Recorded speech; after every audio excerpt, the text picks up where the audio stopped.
Praise be to Allah. Welcome to Lost Sheep Radio. Welcome to Lost Sheep Television. I'm the Angel Jabril. We got Brother Mustafa in the building. And we're here with a great guest today. The great, our brother from Indianapolis, Brother Nuri Muhammad. Thank you, brother, for coming. Thank you for having greeting us with this short interview. We're not going to keep it too long because we know you got a grueling schedule. Yes, but we did want to get a few words from the brother and get his insight on a couple of things. Brothers always, one thing brother Nuri is known for is always being sharp, as an FOI should always be. And we always have a regimen that we have. And a lot of people want to know, they ask, what do we eat? What are we doing to look so sharp? One question maybe I want you to give the listening audience is that what do you think would be a good regimen for somebody who's either in the nation or not in the nation to carry out on a 24-hour basis that will get them right mentally, spiritually, and physically? Man, very good question. But first I want to say to you, the great Angel Jabril, and to my brother Mustafa, and for all you do with Lost Sheep, is that you all have an impact that far surpasses New York or even Brooklyn, but you all have affected the world. And everywhere that I've been blessed to go on behalf of the minister, somehow, somewhere in the conversation, Lost Sheep comes up, and they are aware of the good work that you all are doing and spreading the truth in a very unique way that our people can receive. So thank you for that. I would say, to be honest with you, I have in my mind what I would call the Farrakhan regimen, and studying him by being around him and also listening to the things that he says he does. I would think that would be, in my humble opinion, the ideal 24-hour regimen. Now, most people, just like when the minister was playing the violin really good at the age of 12, some of his friends came and said, Gene, hey, man, you play the violin good. I want to be able to do that. How long does that take? How long will it take for me to get as good as that? Well, I've been practicing a few hours a day for 6 years.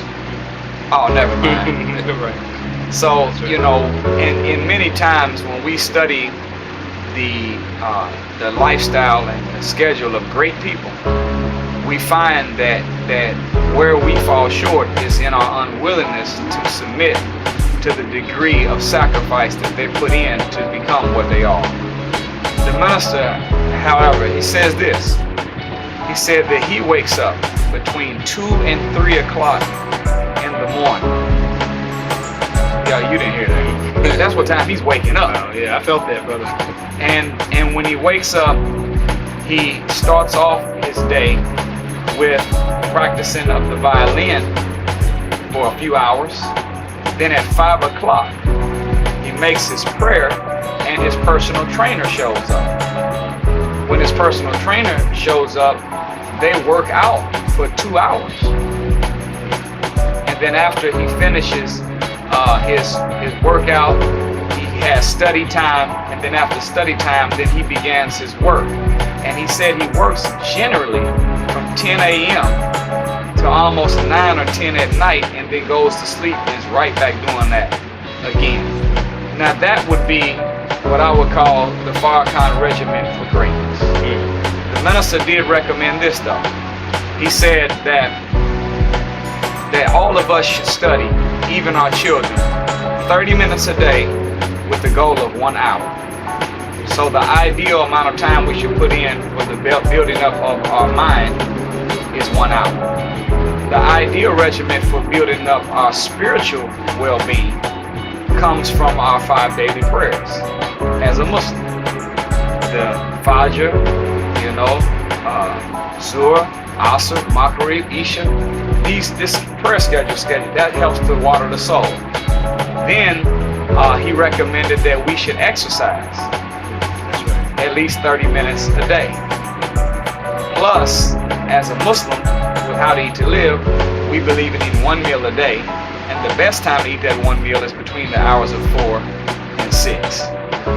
And in our one meal, the highest expression of a meal, according to the most honorable Elijah Muhammad, the highest expression is, to be honest, navy beans, whole wheat bread, fruit, vegetables, and raw milk. That's the highest form of how to eat to live. But if you're going to eat fish or chicken or what have you, it's fine to do so. A lot of times we get caught more in the what to eat to live. Right. But that's not what he wrote. That's right. There's 2 books called How, telling us what? That the manner that we eat is more significant than what we eat. Right. So a person would be better off and healthier eating 1 meal a day and eat fish or chicken for that 1 meal than a person that was a vegetarian that ate 2 or 3 meals a day. So I guess in that light, that would be a good regimen. That's a beautiful regimen. That's a beautiful regimen. Take heed to what the brother just said, because that plays a big part with how we look as FOI. So take heed, there go your answer. But we see the minister also meeting with a lot of hip hop brothers and sisters, and as a result of that, we see a lot of those hip hop artists getting in trouble all of a sudden for some strange reason. Who knows why? But how important is the hip hop generation in attracting our people as far as this movement that's coming up, Justice or Else? What percentage, or how important do you see the hip hop community being important as to attracting our people? When you do the math, the minister said this. He said the key to 10-10-15, Justice or Else, the key to that gathering is going to be youth and women. Well, the question then becomes, who has the ear of youth? And the ear of youth is under the voice of the hip-hop artists. So what the minister has been doing is showing these artists that you all are leaders more than what you think. You can turn on the TV and see a preacher, and you see a church with 5,000 members, and say, wow, look at that. He has 5,000 followers. Turn another one on, he might have a mega church. 20,000 members. Wow, look at this mega church, man. He has 20,000 followers. But when I looked at the game's Instagram, he got 3.2 million followers. Rick Ross, 3.1 million followers. 2 Chainz, 2.5 million followers. See what I'm saying? So when you look at the amount of people that are under somebody's voice, the #1 leaders in the world, which would be based upon who has the most followers, are those that are in the hip-hop community. So if in particular youth is who they have, and that's who we need, then naturally it would make sense that they would be the ones to do so. The other side of what the minister is showing these brothers is that none of them went to school in the white man's world to learn how to flow the way they flow. Nobody taught them wordplay like they have. So anytime a human being has something that they're good at that they never learned from another source, that means that what you have is a gift from God. The minister said this: the best thing you can do with a gift is unwrap it and give it back to the one that gave it to you. So if God himself gave you the gift, then your job is to unwrap that gift and give it back to him. Don't give it back in his hand, but unwrap it and make what you sing and what you rap in service to what he loves. And there's nothing on earth that the Supreme Being loves more than the black man and woman of America. So once we see, and you see the Jews as man. Oh yeah. He's Abraham Foxman. He's upset. He's boiling because this is the best Negroes that we've got. These are our people. These are the ones we use to be reality makers. These are the people that we use their skill for social engineering. Now you mean to tell me, here you are, Kanye West, talking about Farrakhan and Sensei? Meaning that man I look up to for guidance and to be taught and to be trained, you telling me after all I've done for you, you don't look to me? This is white people talking. Right, correct. And now we know that coming up in the late 80s and the early 90s, hip-hop was in an alliance with black consciousness and the Nation of Islam. That's right. So you had Brand Nubian. You know, they civilized in 85. That's right. Poor Righteous Teachers. Right. You know, you had Gangstar, you had X-Clan, you had Ice Cube. You know, he was telling the world that crucify, that's what will save us. I know that Farrakhan is your baby, Jesus. That's right. Met with Farrakhan, I had dinner, now you asking my 5%? He said, well, no, but I go where the brothers go. Down with Compton Mox, number 54, made a little dough, still got a sister on my elbow. Y'all, come on now. Did Ice Cube sell out? Hell no. Not at all. A black woman is my manager, not in the kid. All right. Public Enemy. Farrakhan's a prophet that I think you ought to listen to. Don't tell me that you understand until you hear the man. Even going even further back, when you go back to Earth, Wind, and Fire, music at the speed of thought, 24 billion miles per second. Where did you get that from? You got that from the Honorable Elijah Muhammad. That's right. How did George Clinton know anything about a mothership connection? He learned that from the teachings of the Honorable Elijah Muhammad.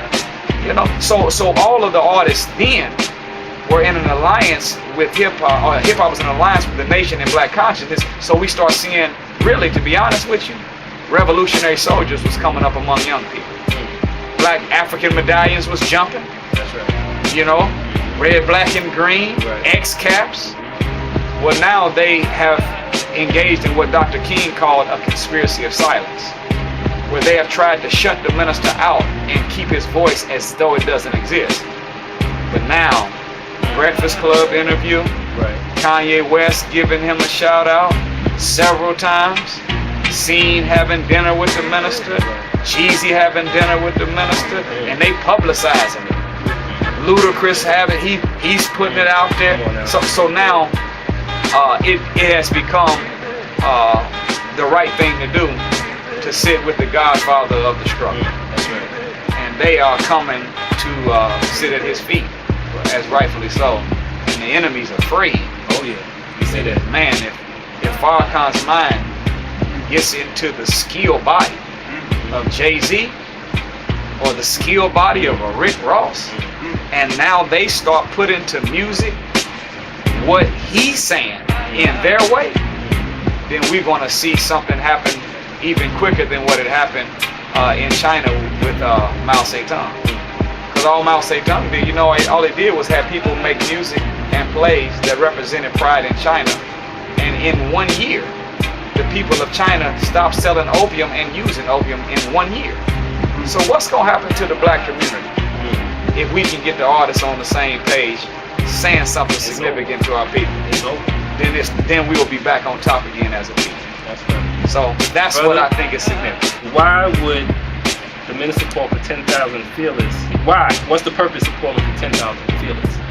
Well, it's scripture. You know, you look at the figure of Jesus coming back at the head of 10,000.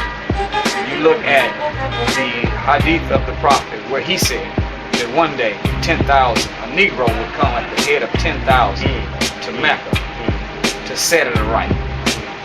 More than that, but yes, sir. just leave it like that. So this is very, very scriptural, and it's part of the divine scheme.